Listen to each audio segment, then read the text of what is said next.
Magnetic force chapter में moving coil galvanometer को जब हम पढ़ते हैं तो उसमें एक करंट सेंसिटिविटी नाम का कंसेप्ट निकल के आता है, जिस पे बेस्ड जेई मेन में बहुत अच्छे थ्योरेटिकल एंड न्यूमेरिकल क्वेश्चंस बनते हैं। स्पेसिफिकली इन न्यूमेरिकल क्वेश्चंस में बच्चों को दिक्कत आती है, इस वजह से ये मैं एक शॉर्ट वीडियो बना रहा हूँ ताकि आप लोग को वो कंसेप्ट एक बार रिवाइज भी कर लेते हैं और किस तरह के क्वेश्चन जेई मेन में रेगुलरली आते हैं, आगे भी आ सकते हैं, उसको देखना इस वीडियो का एम होने वाला है। तो let's get started with the concept of moving coil galvanometer. क्या था बच्चों?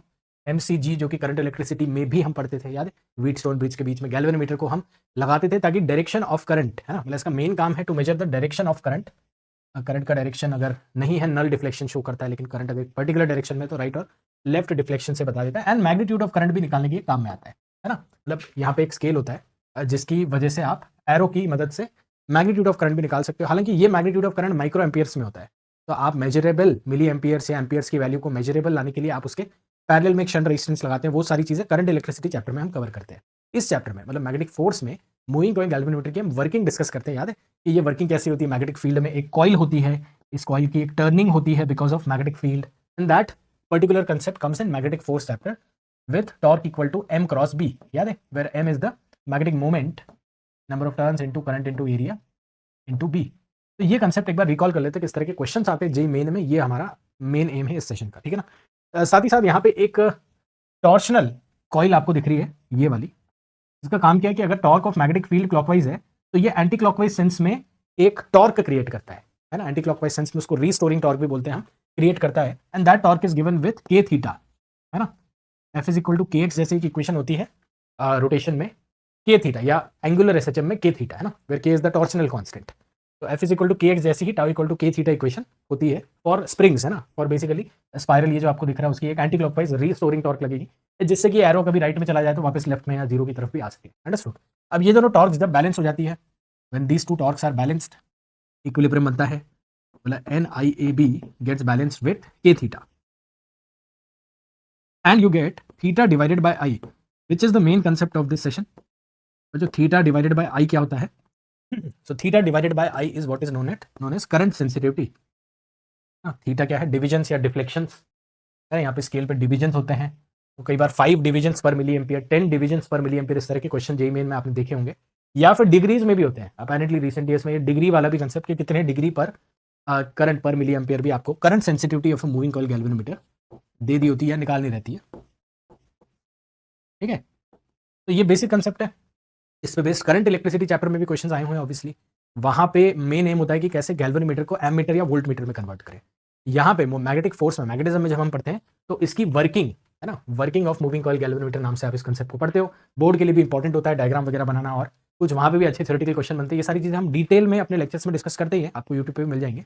बट यस, आज का जो सेशन है that is dedicated to very particular type of questions coming in current sensitivity, divisions per milli ampere, NBA by K. N क्या है बच्चा? Number of turns in the coil. B क्या है? Magnetic field, area, and K is the torsional constant of the spring which is connected here, which is providing the restoring torque.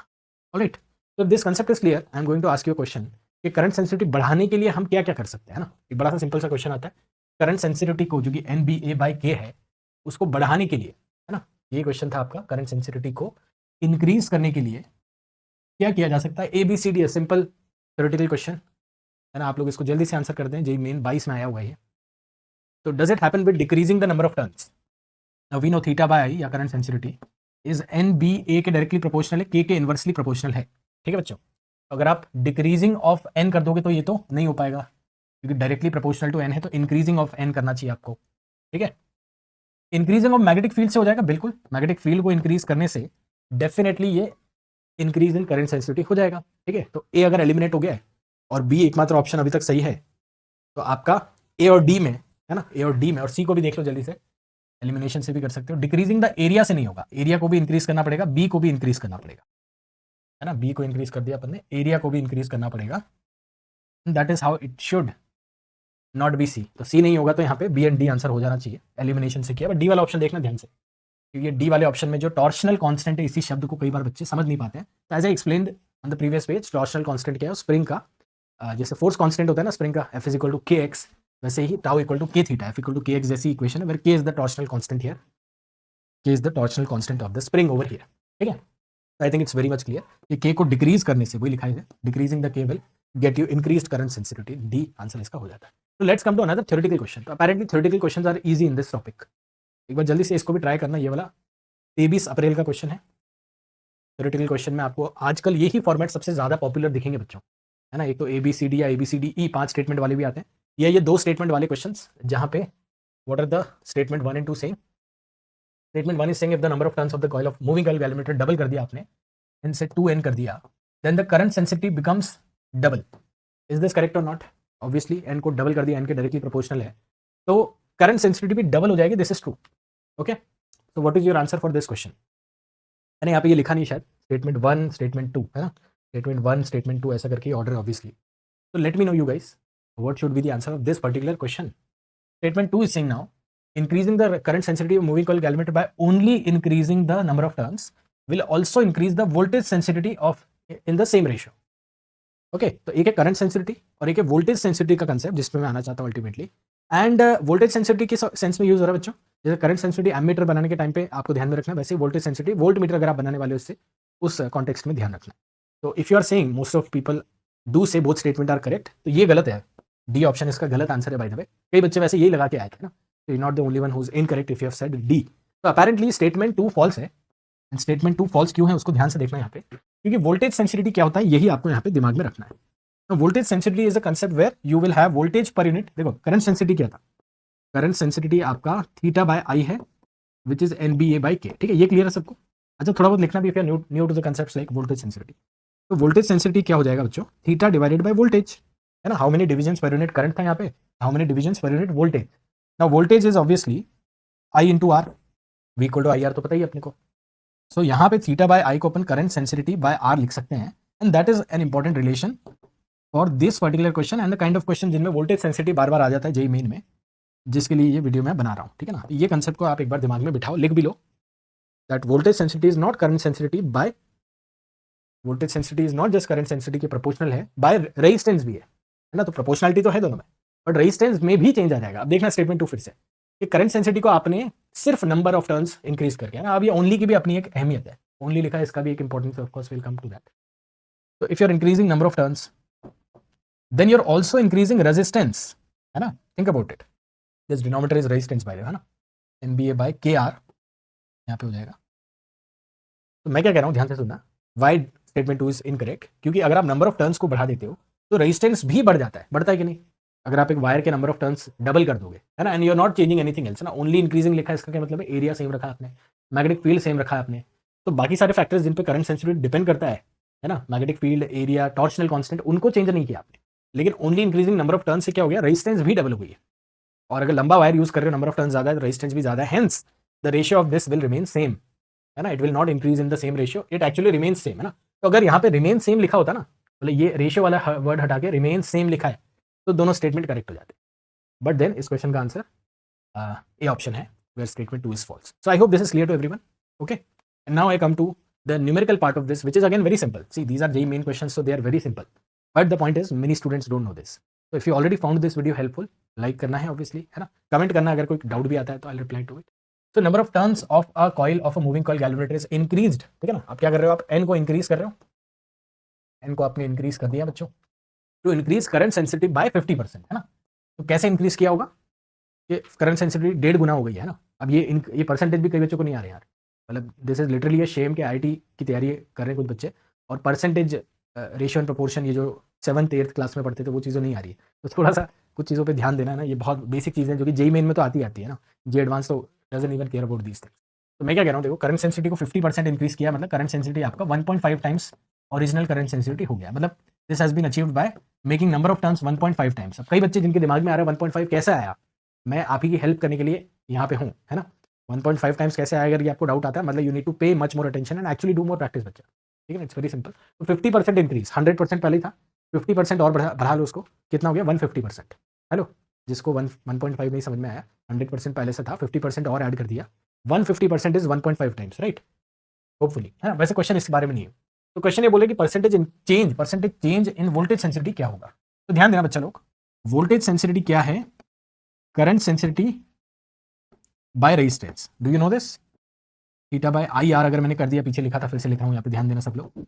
ये current sensitivity divided by resistance होता है अगर voltage sensitivity, and अगर आपने number of turns को 1.5 गुना कर दिया है ना, या 50% से इंक्रीज कर दिया, व्हाट हैपेंस टू, आंसर करो, what happens to voltage sensitivity? Yes, current sensitivity को आपने 1.5 गुना कर दिया है by changing number of turns, है ना, question is mentioning the number of turns को आपने इंक्रीज किया है। देन व्हाट हैपेंस, आंसर बताइए। तो again there is an answer B which is a trap option. B is often a trap option in JEE Main and D is the correct answer of this question. D is the correct answer of this question. ठीक है, कैसे आया कि आपको current sensitivity जो कि NBA/K है में क्या चेंज करना है बच्चों? नंबर ऑफ टर्न्स, है ना, ध्यान देना। नंबर ऑफ टर्न्स को आपने इंक्रीज कर दिया, बट अगेन बी सेम रखा, ए सेम रखा, के सेम रखा, इनके बारे में मेंशन नहीं, मतलब सेम ही रखा आपने, है ना। और रेजिस्टेंस भी, if you're increasing number of turns of any coil, resistance obviously increases. आप इमेजिन करिए कॉइल का आप नंबर ऑफ टर्न्स बढ़ा दिया बाय इंक्रीजिंग द सर्कमफेरेंस या लेंथ उसकी, है ना, पेरीमीटर इंक्रीज कर दिया, तो आप क्या बोलोगे? आप उसकी रेजिस्टेंस को भी बढ़ा रहे हो। And because of this particular thing, ये दोनों सेम प्रोपोर्शन में बढ़े हैं, this is still the original voltage sensitivity, yes और नो?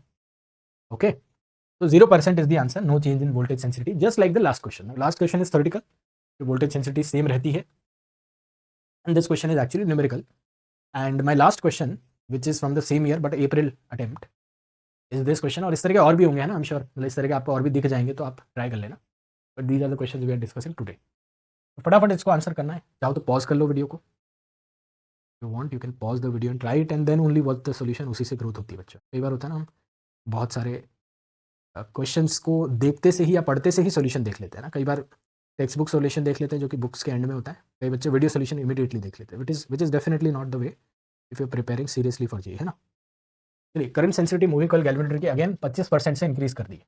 ठीक है, अब 25% से इंक्रीज करी, तो मेरा सवाल ये है कि कितने गुना हो गई है ना, कितना टाइम्स हो गई है, जैसे पिछले क्वेश्चन में था। ये बताना, जिनको परसेंटेज में दिक्कत भी होती है, इट्स ओके, मतलब you learn eight one point.